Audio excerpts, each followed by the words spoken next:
நம்முடைய நண்பர் சுவிசேஷ ஜெபங்களுடைய ஒரு முன்னோடி, ஒரு மூத்த மிஷனரி. அவரை குறித்து இங்கே இருக்கிற நிறைய பேருக்கு தெரியும், கொஞ்சம் பேருக்கு தெரியாது. அவருடைய பெயர் சகோதரர் சோபிதர் சிங் அவர்கள். சோபிதர் சிங் அவர்கள் இப்போ பாளையங்கோட்டையில் இருக்காங்க. வருடம் 1976, மாவட்டம் பக்கிண்டா, மாநிலம் பஞ்சாப். அங்கே ஊழியம் செய்கிறாங்க. 1976 நான் பேசிகிட்டு இருக்கும்போது அண்ணன்ட்டு சொன்னேன், நான் அந்த வருஷத்தில் தான் எம்பிபிஎஸ் சேர்ந்தேன், நீங்கள் ஊழியத்து போயிட்டீங்க. அவருக்கு அப்பொழுது திருமணம் ஆகவில்லை. ஒரு நாள் துண்டு பிரசுரம் ஆண்டவரை குறித்து, இயேசு கிறிஸ்துவை குறித்த டிராக்ட் பஞ்சாபில் கொடுத்துட்ருக்காரு, பக்கிண்டா மாவட்டத்தில். அப்பொழுது அங்கே நின்று கொண்டிருந்த பஞ்சாபை சார்ந்த ஒரு சில வாலிபர்கள் வாள் வச்சுருப்பாங்க, கொஞ்சம் பேர் துப்பாக்கி வச்சுருப்பாங்க. அப்பொழுது ஒருவன் கூப்பிட்டா, ஏ பையா இதராவோ கியா கர்த்தை, என்ன பண்ணிட்டு இருக்கிற?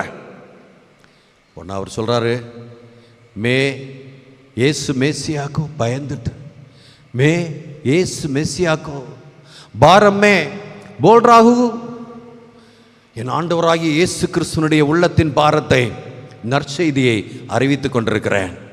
துப்பாக்கி தூக்கி நெஞ்சில் வச்சுட்டான். அண்ணன் சொன்னதை அப்படியே சொல்கிறேன். துப்பாக்கி தூக்கி நெஞ்சில் வச்சுட்டான். நடந்தது 1976.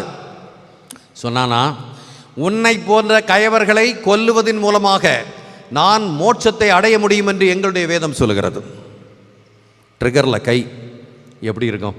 மரணத்தின் கடைசி கட்டம். அப்போ அண்ணனுக்கு எங்கேருந்து பலம் வந்துன்னு தெரியாது. அவர் சொல்கிறாரு, எனக்கு பயம் பெருசாக வரல.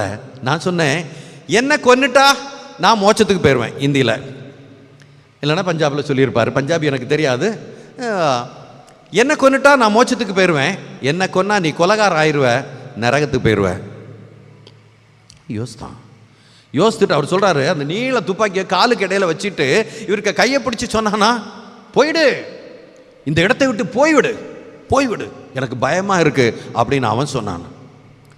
அன்னைக்கெல்லாம் மோட்டார் சைக்கிள் கிடையாது மிஷினரிஸுக்கு, சைக்கிள் தான் உண்டு. 14 கிலோமீட்டர் சைக்கிள் மிதித்து போகிறாரு.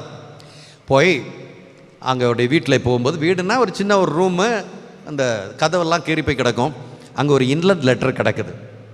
அந்த இன்லெட் லெட்டரை பிரித்து பார்த்தா, திண்டிவனத்திலிருந்து சகோதரி திருமதி ஞானப்பிரகாசம் அவர்கள் எழுதியிருக்காங்க. 8 நாளைக்கு முன்னாடி போஸ்ட் பண்ணது.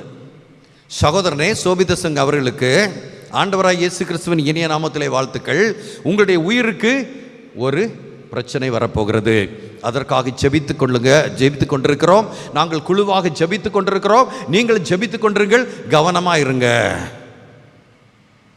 அந்த ஜெபந்தான் அண்ணனை காப்பாற்றியது. அருமையான தேவச்சனமே,